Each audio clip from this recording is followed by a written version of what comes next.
On the frigid streets of New York City, 12-year-old Ethan sat shivering on a cold winter day, begging for spare change. His tattered coat barely shielded his trembling hands and frail body from the biting cold. Beside him lay a small storybook, which he clung to as if it were his lifeline. Even while begging, Ethan found solace in reading. The books were his escape, his window to a world of dreams, far from his harsh reality. That same day, Dolly Parton was returning from a charity event in the city. As she gazed out from the window of her car, her eyes fell upon Ethan. Something about the sight of the young boy struck her deeply. Moments later, she watched in horror as Ethan suddenly collapsed onto the sidewalk. A small crowd gathered around him, but no one stepped forward to help. Dolly's heart sank. She immediately instructed her driver to stop and rushed to the boy's side. Ethan's face was pale, his breathing shallow and labored. Dolly quickly realized the urgency of the situation and ordered her driver to take him to the nearest hospital. Kneeling beside him, she held his small, fragile hands and whispered, "You're going to be okay. I'll get you the help you need." Ethan barely opened his eyes, managing a faint "thank you" before slipping back into unconsciousness. When Ethan arrived at the hospital, the doctors diagnosed him with spinal muscular atrophy, a rare and costly disease. For Ethan, the situation was dire. When the doctor informed Dolly that insurance would not cover this kind of treatment and the costs could exceed $500,000, her heart ached. This is a child's life, she thought. Money should never be a barrier to a second chance at life. Dolly entered Ethan's room. The boy lay there, staring weakly at the ceiling. Gently taking his hand, she said, "Hi, sweetheart. My name is Dolly. I want to help you. But first, will you tell me your story?" Ethan, struggling to hold back tears, began. "I never knew my father. He left us shortly after I was born. My mom took care of me, but we were very poor. When I was 8, she passed away from breast cancer. Since then, I've been living on the streets." Ethan paused, closed his eyes, and took a deep breath. "I know this disease is slowly killing me, but I'm so tired of fighting. Sometimes it feels like I'm just waiting for it all to end," he admitted, his voice breaking. Dolly listened intently, tears streaming down her face. "No, sweetheart," she said, her voice trembling with emotion.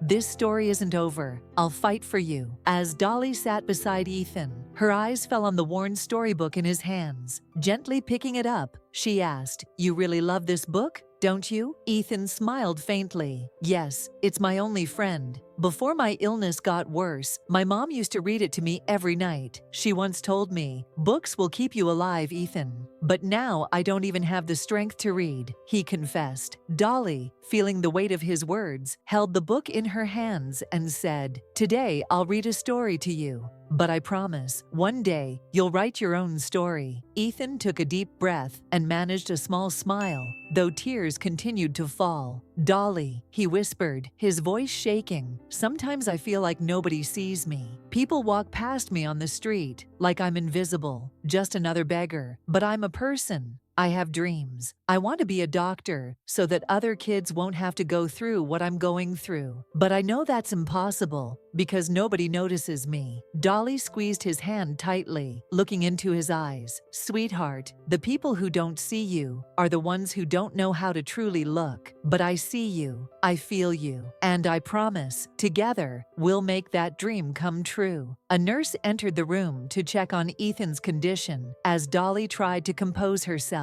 The nurse explained that Ethan's condition was critical and immediate treatment was essential. Hearing this, Dolly felt a surge of determination. Standing up, she turned to Ethan and said, "Sweetheart, we're going to win this battle. Together. Wait for me. I'm going to make sure the whole world knows about you." Ethan, tears streaming down his face, watched Dolly leave the room. For the first time, he felt that he wasn't alone. Dolly launched a fundraising campaign for Ethan, leveraging her connections to reach philanthropists and sharing Ethan's story on social media. "A child's life can be transformed by the hands of a compassionate community," she said, urging others to join the cause. In a short time, a significant portion of the funds needed for Ethan's treatment was raised. Dolly monitored every step closely, and visited Ethan frequently during the preparations for his surgery. Every time she visited, Ethan expressed his gratitude. One day, with tears in his eyes, he said, "You're like my second mom."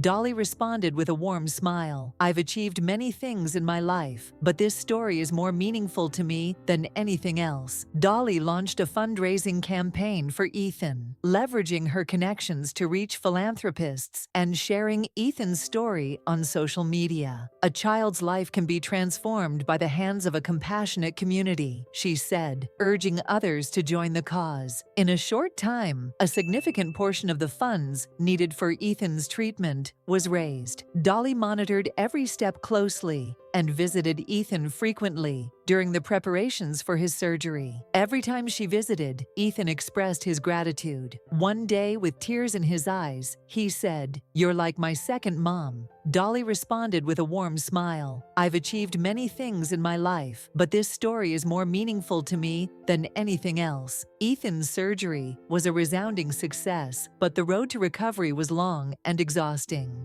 Dolly stayed by his side, encouraging him with kind words. "Every strong warrior needs time to rest, sweetheart. Be patient, and everything will turn out beautifully," she said, motivating him. During Ethan's recovery, Dolly ensured he had a place to call home. She arranged for a small but cozy apartment where Ethan could grow up in a safe and supportive environment. For the first time in years, Ethan could sit down with his books and study, free from the burdens of survival. To secure his future, Dolly organized an educational scholarship for him. Ethan often told her, "No one has ever given me a chance like this before. You've changed my entire life." Dolly, with tears of joy, replied, "It's an honor to know a warrior like you." Years passed, and Ethan, now 19 years old, had become a successful medical student. Thanks to Dolly's unwavering support, he had found not only a second chance at life, but also a purpose. One day, Ethan wrote her a heartfelt letter. It read,